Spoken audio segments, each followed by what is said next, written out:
નમસ્કાર, પ્રણામ, સ્વાગત છે તમારું એક નવા વિડીયોમાં।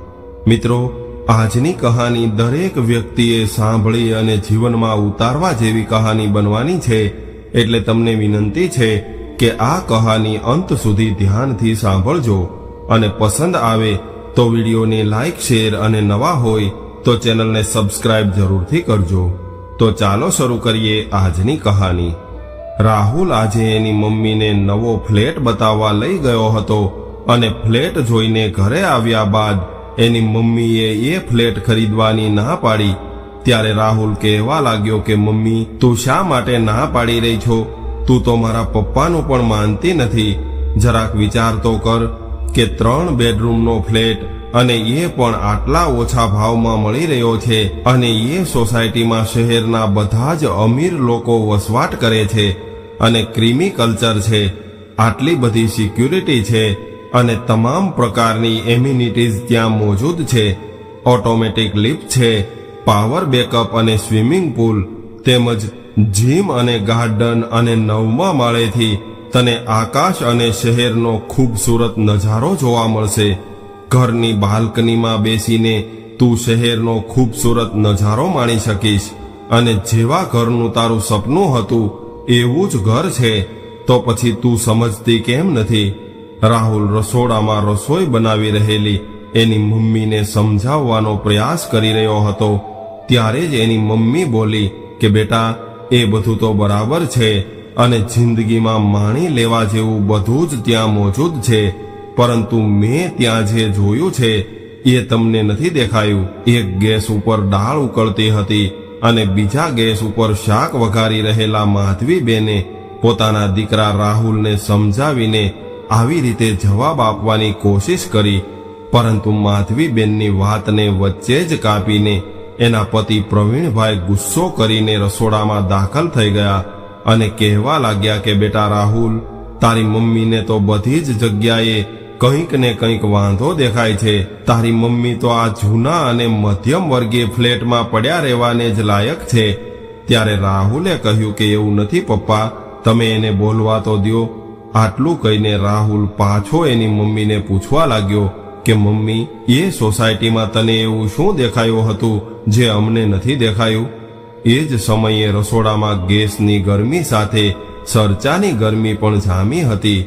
ત્યારે માધવીબેને પ્રવીણભાઈના ગુસ્સાને ગળી જઈને બંને ગેસના બટન બંધ કર્યા અને મક્કમતાથી પોતાનો જવાબ રજૂ કર્યો અને કહેવા લાગ્યા કે બેટા, તારી વાત સાચી છે કે એ સોસાયટીમાં 30 અમીર પરિવારો રહે છે અને ખૂબ અમીર લોકોની સોસાયટી છે અને એ સોસાયટીનો સિક્યુરિટી ગાર્ડ ત્યાં એક ચકલી પણ ફરકવા દે એમ નથી।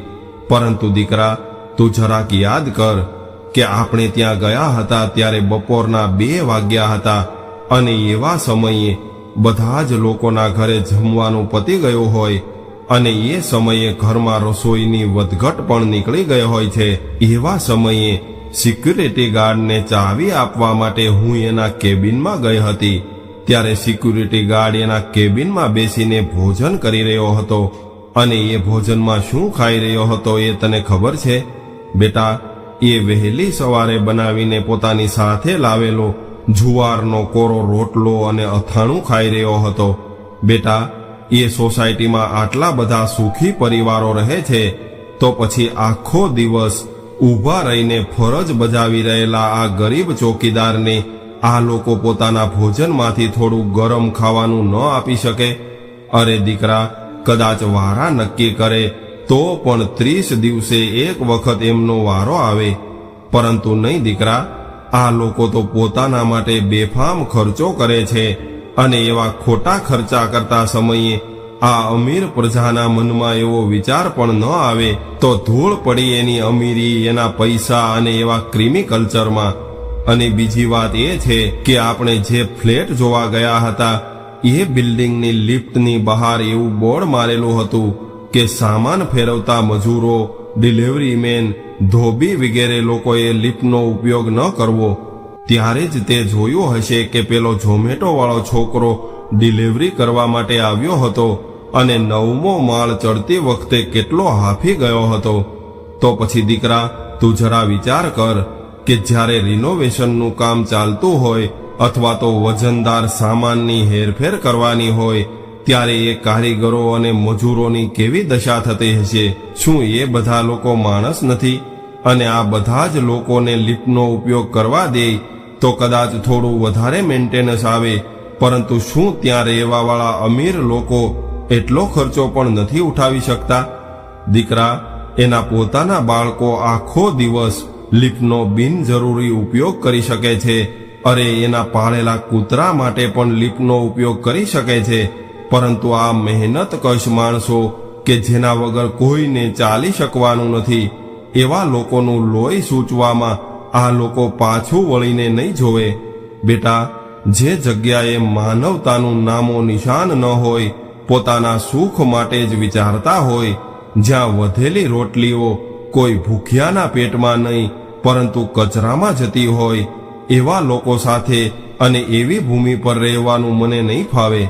અને કદાચ આપણે ત્યાં રહેવા જઈશું અને હું પેલા સિક્યુરિટી ગાર્ડને થાળી આપવા જઈશ તો પણ મને એની પરમિશન નહીં મળે. એના કરતાં ભલે આ આપણી મધ્યમ વર્ગના લોકોની જૂની સોસાયટી છે, પરંતુ અહીંયા માનવતા જીવિત છે. અહીંયા રહેવાવાળા દરેક લોકોના મનમાં એકબીજા પ્રત્યે હમદર્દીનો ભાવ છે. અને કામ કરવાવાળા તેમજ ચોકીદારને ભોજન આપવું એ અહીંયાના લોકોની ચિંતા નથી, પરંતુ અમારી ગૃહિણીઓની જવાબદારી છે. અને અહીંયા કોઈ પણ વ્યક્તિ લિફ્ટનો ઉપયોગ કરીને ઉપર જઈ શકે છે અને નીચે આવી શકે છે. અને અહીંયાના લોકો તો કામ કરવાવાળા લોકોને હંમેશા ચા પાણીનું પણ પૂછી લે છે.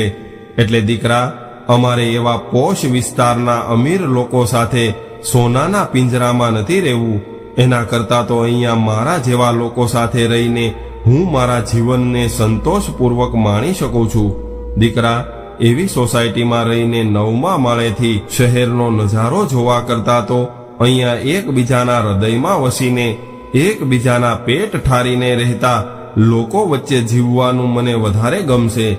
એટલે દીકરા, જો તને મારી વાત સમજાઈ રહી હોય તો એ ફ્લેટ ખરીદવાનું બંધ રાખી દે અને મને અહીંયા જ આનંદથી રહેવા દે.